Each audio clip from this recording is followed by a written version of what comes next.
Hello guys, welcome back to my channel lifestyle with Sanchayita চ্যানেলের একটা নতুন ব্লগে সকাল সকাল ওয়েলকাম জানাই। মানে চোখ মুখের অবস্থা দেখে বুঝতেই পারছো, একদম আর্লি মর্নিং বলতে গেলে ব্লগটা স্টার্ট করছি। আর্লি মর্নিং না হলেও বাজছে এখন সকাল 8টা। আর আজকে হলো শুক্রবার। তো কিছুদিন হলো আমি এসেছি শ্বশুর বাড়িতে, বেটুনকে নিয়ে আমরা এখানেই থাকছি। তো আমরা দুজন মিলেই রয়েছি, বাবা তো নেই। তো কীভাবে কাটছে দিনগুলো আমাদের ভাবছিলাম তোমাদের সঙ্গে শেয়ার করব, কিন্তু কি বলো তো, একা হাতে সব দিকটা ম্যানেজ করতে যে এডিটিং তো করছি টাইম মতো, আমি ব্লগ আপলোড করছি, বাট শ্যুট করা আর হয়ে উঠছে না। তো ফাইনালি আজকে ভাবলাম না, আজকে একটা শ্যুট করাই যাক। তো সকাল বাজছে এখন 8টা। পোগোদের পোগোদের স্কুল পরীক্ষা তো হয়ে গেছে, চুকে গেছে, কিন্তু এডু ক্যাম্প হচ্ছে। তো 8:30 থেকে টাইমিং, 8:30 থেকে 10:30। তো ওকে এখন পৌঁছাতে যাব আর কি। মোটামুটিও রেডি হয়ে গেছে। আমি সে কারণে উপরে আসছিলাম। শীতকালে বলো, দুটো ক্রিম, ময়শ্চারাইজার, সানস্ক্রিন দুটো ইউজ করতে হবে। তো ওর এখানে রাখা রয়েছে, ওইটাই ওকে নিতে এলাম। আর তার সঙ্গে ভাবলাম না, আজকে ব্লগটা স্টার্ট করাই যাক, তাই না? তো চলো নিচে নামি। তারপরে আমার স্কুল রয়েছে, মানে এত হ্যাপাজার চলছে না ব্যাপারটা। ওকে নিয়ে আমি এখন স্কুল যাচ্ছি, কারণ মাও নেই। মা গেছে উজ্জয়ন ট্যুর করতে আর কি, ঘুরতে। তো চলো, কিছুদিনের মধ্যেই চলে আসবে।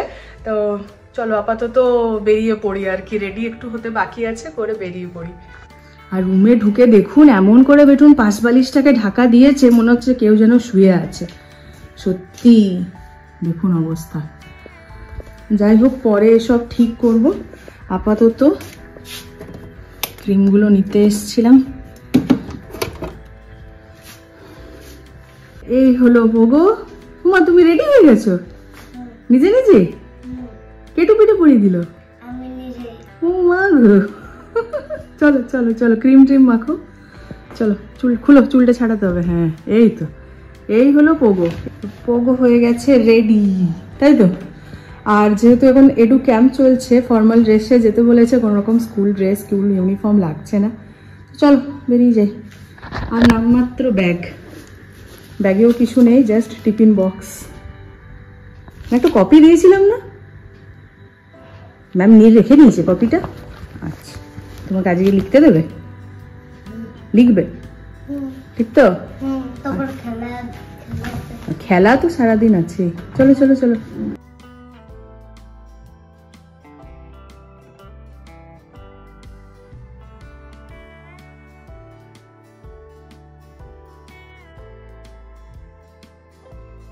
পোগোকে স্কুলে ছেড়ে ফেরার পথে চলে এসেছি মাছের বাজারে। অনেক দিন হলো দুজনে মিলেই তো আছি বাড়িতে, মাছ কেনা আর হয়নি। খেতেও এক ধরনের মাছ অনেক দিন ধরে চলবে, ভালো লাগে না। ভাবলাম একটু পাবদা মাছ নিয়ে যাই সে কারণে। কিন্তু মাছের বাজারটা এটা ছোট, বড় হাটে যাইনি আর। এখানে পাবদা মাছ নেই, তাই সবচেয়ে ছোট সাইজের যে রুই মাছটা পেলাম সেটাই নিলাম। ঝটপট কিছু সবজি টবজি নিয়ে বাড়ি ফিরে এসেছি। কাল রাতেই আমি ব্যাটারটা রেডি করে এসেছিলাম এখানে ইডলি বানানোর। চটপট ইডলিটা বানাতে দিয়ে দিচ্ছি, এটা সকালের জলখাবার আমাদের হয়ে যাবে। পোগোর জন্য ইডলি আর সাম্বার ব্যাগে ভরে নিয়ে চলে যাব। আমার স্কুলেই ঠিক সময় মতো ওকে খাইয়ে নেব। সাম্বারের সমস্ত সবজিগুলো এবারে ঝটপট কেটে নেব। বেগুন, লাউ, গাজর, বিনস, আলু, টমেটো আর সাথে সামান্য পেঁয়াজ। কথা বলতে বলতে আর সবজি কাটতে কাটতে এদিকে ইডলিগুলো হয়ে গেল মিনিট 20-র মধ্যেই। চলুন এদিকে ঝটপট এগুলো রেডি করে নিই। আর সবজি যেগুলো এনেছি সেগুলো একটু ধুয়ে টুয়ে ফ্রিজে ভরে রেখে দেবো। সবজি বিশেষ কিছু হয়নি, বিটরুট আনা হয়েছে। পোগোর ইচ্ছা হয়েছে ওই বিটরুটের পরোটা খাবে। ফেসবুকে দেখেছে কে যেন বানিয়েছে লাল লাল রঙের পরোটা, তো সেটার জন্যই বিটরুটটা আনলাম। আর সাথে পেঁয়াজ একটু মিন্ট, একটু কাগজি লেবু, স্পেশাল কিছু বানানোর আছে সামনের কয়েকদিনে। আর সামান্য মাছ এনেছি, সেগুলোই আজকের মতো করে তুলে রেখে দেবো। স্নান টান চুকে গেছে, রান্না বান্নাও কমপ্লিট, সব কিছুই হচ্ছে, কিন্তু প্রবলেমটা কি হচ্ছে জানো? আমার জিমটা কন্টিনিউ করা যাচ্ছে না। মানে এমনিতে পোগোকে সকালবেলায় ছেড়ে পরে জিমে যাওয়া হয়, আর না হলে সন্ধ্যাবেলা। তো সকালবেলাটা এই রান্না বান্না করতেই চুকে যাচ্ছে। আর বিকেলবেলাটা তখন কি হচ্ছে বলো তো, পোগোকে নিয়ে তো যাওয়া যাবে না, আর রেখে যাওয়াতে হচ্ছে মুশকিল। কারণ জোজোর এইচএস চলছে আজ থেকে স্টার্ট, ঠিক আছে? 21 তারিখ, 21শে ফেব্রুয়ারি। তো আমি একদম চাই না ডিস্টার্ব হোক। মানে আমি যখন পরীক্ষা টরীক্ষা আমার চলতো, আমি দিদিকে তখন বলতাম বাবা আসিস না, আমার পরীক্ষা হয়ে যাক তারপরে আসবি, মানে আমার ডিস্টার্ব হতো। সেই জিনিসটা, সেই সাইকোলজিটা আমার এখনো কাজ করে যে আমি যদি যাই তাও ঠিক আছে, কিন্তু বেটুল মানে একটা বাচ্চা ছেলে গেলে কোনো রকম ভাবে আর কি যতই সে না করুক, কিন্তু ওই পড়াশোনার ইয়েটা নষ্ট হয়ে যায়। ওই জন্য আমি 1 ঘন্টার জন্যও নষ্ট করতে চাই না বাবা। খুব বড় একটা লাইফের বড় বলতে গেলে পরীক্ষা, 12-এর পরীক্ষাটা। চলো মোটামুটি এই সপ্তাহটাই মা চলে আসছে দিন কয়েকের মধ্যে, তারপরে তো যেরকম চলে সেরকম চলবেই। ঝটপট রেডিটা হয়ে যায়। পোকোর আবার 10:30টায় ছুটি, মানে এত কম টাইমের জন্য স্কুলে রাখছে না, 8:30 থেকে 10:30, একটু বেশি সময় রাখা উচিত ছিল। তো পোকোকে নিয়েই ডিরেক্টলি আমি স্কুল যাচ্ছি এই কদিন। খাবার টাবার নিয়ে নিয়েছি সাথে করে। চলো, আর বেশ ভালো এনজয় করে। আমি ভেবেছিলাম হয়তো ওর বোরিং লাগবে অতটা সময় থাকা, কিন্তু দেখছি না, বেশ ভালো এনজয় করে। কিন্তু ওই আর কি, মানে 7:30টায় উঠে তো আমারই ভয় লাগে, ঘুম টুম পেয়ে যায় যদি রাস্তায়। ওয়েদার বেশ গরম হয়ে গেছে, একদম চিপে চিপে সানস্ক্রিন মাখার সময়। এমনিতেই সারা বছর এখন সানস্ক্রিন কোনোদিনই বাদ দেওয়া যায় না, কিন্তু গরম পড়তে স্টার্ট হয়ে গেছে। আর তোমরা জানোই পুরুলিয়ার কি ভয়ঙ্কর গরমটাই না।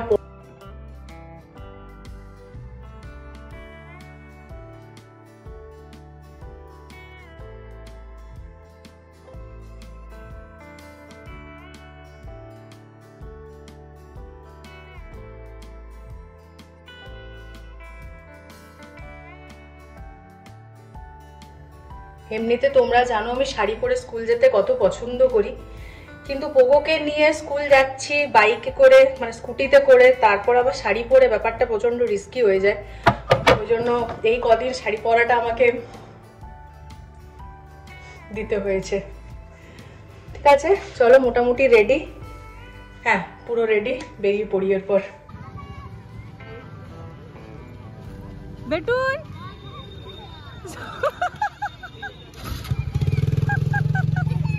তোমাকে ডাকছে, হ্যাঁ বেটা তোমাকে ডাকছে।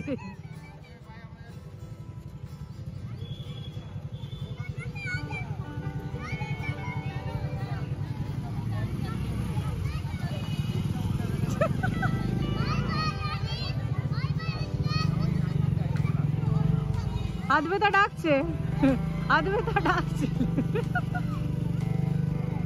ওইখানে।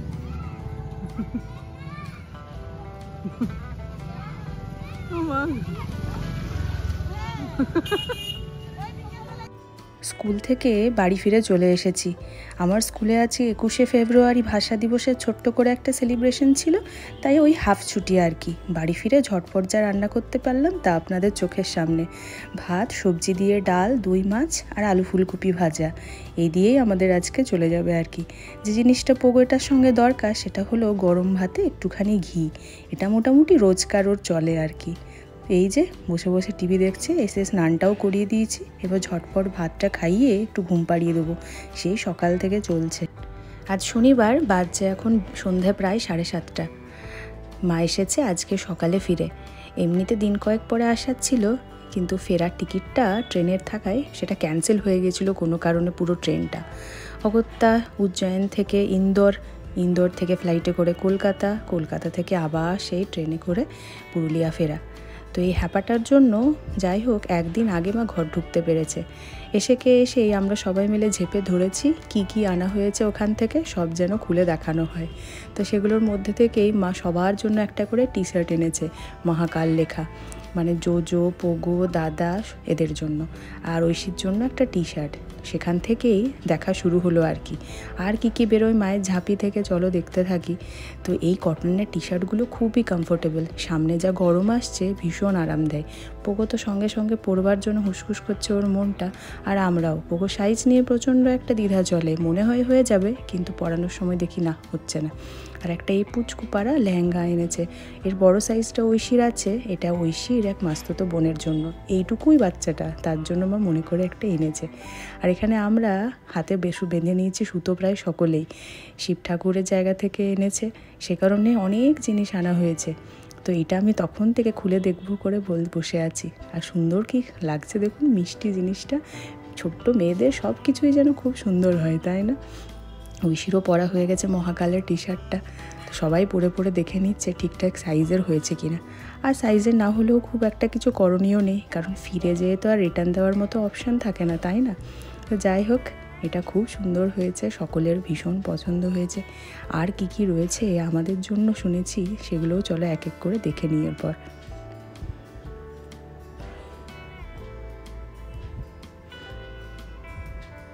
শেষ অবধি পোগো পরেই ছাড়লো টি শার্টটা। যাই হোক, ওর মোটামুটি সাইজে হয়েছে। এরপর যেগুলো আছে তার মধ্যে চাপি থেকে বেরিয়েছে এই একটা পোগোর জন্য ইয়েলো কালারের ধুতি। সামনে রামনবমী আসছে, আমার ইচ্ছা আছে পোগোকে একবার রাম সাজানোর। অনেক ধরনের জিনিসই ওকে সাজানো হয়, রামনবমীতে রামটা সাজানো হয়নি এখনও পর্যন্ত। এই হলুদ ধুতিটা দেখে বিশেষভাবে মনে পড়লো। আর মা আমাদের তিনজনের জন্যই, মানে আমার দিদি আর বৌদির জন্য এনেছে একটা করে দুপাট্টা। কি সুন্দর কালারটা, আর তার সঙ্গে কাজগুলো দেখুন, আমার তো ভীষণ ভালো লেগেছে। এটা মা ফোনেই বলেছিল সবারকার জন্য একটা করে দুপাট্টা নিয়েছি। তো আমি ভাবছিলাম কি কাজের হচ্ছে এখানে, নাকি ওটা ট্র্যাডিশনাল দুপাট্টা। তো একটা ব্ল্যাক আনা হয়েছে, তার সঙ্গে একটা পিঙ্ক আনা হয়েছে, আর একটা হোয়াইট কালারের। তো তিনজন যে যার ইচ্ছা মতো একটা করে নিয়ে নেবো। আর এটা যে কোনো হোয়াইট সালোয়ারের সঙ্গে তো পরা যায় অনায়াসেই। কাজগুলো খুব সুন্দর, সুতোর উপরে মিরর ওয়ার্ক করা রয়েছে আর দেখাচ্ছে একসাথে। আর মা তারপরে বলে যাচ্ছে কি কি এক্সপিরিয়েন্স হয়েছে, কোন মন্দিরে কীরকম ভিড় ছিল, কীরকম পূজা দেওয়ার নিয়ম রীতি, সমস্ত কিছু। কোনো জায়গা থেকে ঘুরে এলে কত গল্পই না জমা থাকে বলুন তো। সব কিছু শেয়ার করার জন্য মনটাও হুসখুস করে থাকে, কতক্ষণে শেয়ার করব। তো এই হলো সব কটা। দেখতে দেখতে জিনিসগুলো যেমন সেখানের গন্ধটা পেয়ে যাচ্ছি, আর তার সঙ্গে মায়ের গল্প থেকেও আমরা যেন অর্ধেকটা সেই জায়গাটা থেকেও ঘুরে চলে আসছি।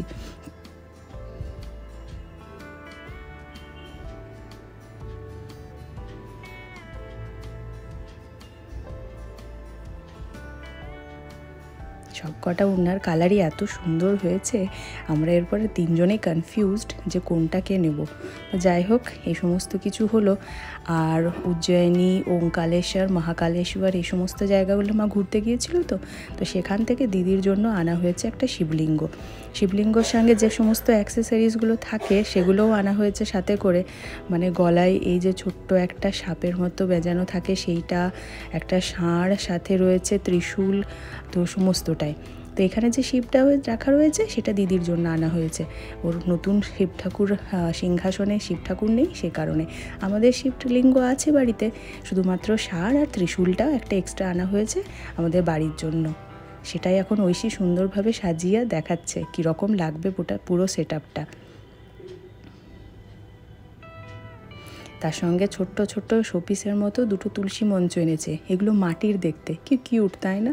যদিও বা কোনো কাজে লাগবে না। আর যে জিনিসটা কোনো তীর্থক্ষেত্র থেকে ঘুরে এলে ম্যান্ডেটারি থাকে, সেখানকার লোকাল প্রসাদ।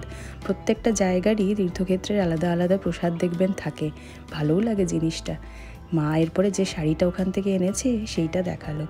দেখে তো আমরা একদম লোভ সামলাতে পারছি না। যেরকম সুন্দর কালার সেরকম সুন্দর কাপড়টা, আর কম্বিনেশনটা দেখুন, গোল্ডেন কালারের পুরো বডিটা, তার মধ্যে প্যাস্টেল শেডের 2-3টে কালারের উইভিংয়ের কাজ রয়েছে। অসাধারণ কালারটা দেখুন, সুন্দর হয়েছে ভীষণ শাড়িটা দেখে আমার তো একবার পরবার খুব ইচ্ছা হলো। তো গোল্ডেন কালারের আঁচলটাও রয়েছে, সাথে ব্লাউজ পিসও রয়েছে ব্রোকেডের। দেখা যাক কবে পরা যায় আর কি। এর পাশাপাশি দুখানা শাড়ি আরও আনা হয়েছে এই চুনরি প্রিন্টের, যেটাকে বাঁধনি প্রিন্ট বা জয়পুরি প্রিন্ট বলে। তো একটা দিদির আর একটা বৌদির জন্য। আমাকেও মা ফোন করে জিজ্ঞাসা করেছিল, ভিডিও কলে দেখিয়েছিল, কিন্তু আমার না এই প্রিন্টটা খুব একটা ভালো লাগে না, সেই কারণে আমি তখনই না বলে দিয়েছিলাম। যাই হোক, মন গেলে তখন দিদির কাছ থেকে বা বৌদির কাছ থেকে নিয়ে একদিন পরা যাবে। তো সেই কারণে মা আমার জন্য এই কুর্তিটা আবার এনে দিয়েছে। সামনে পয়লা বৈশাখ, তখন না হয় কুর্তিটাই পরবো একদিন।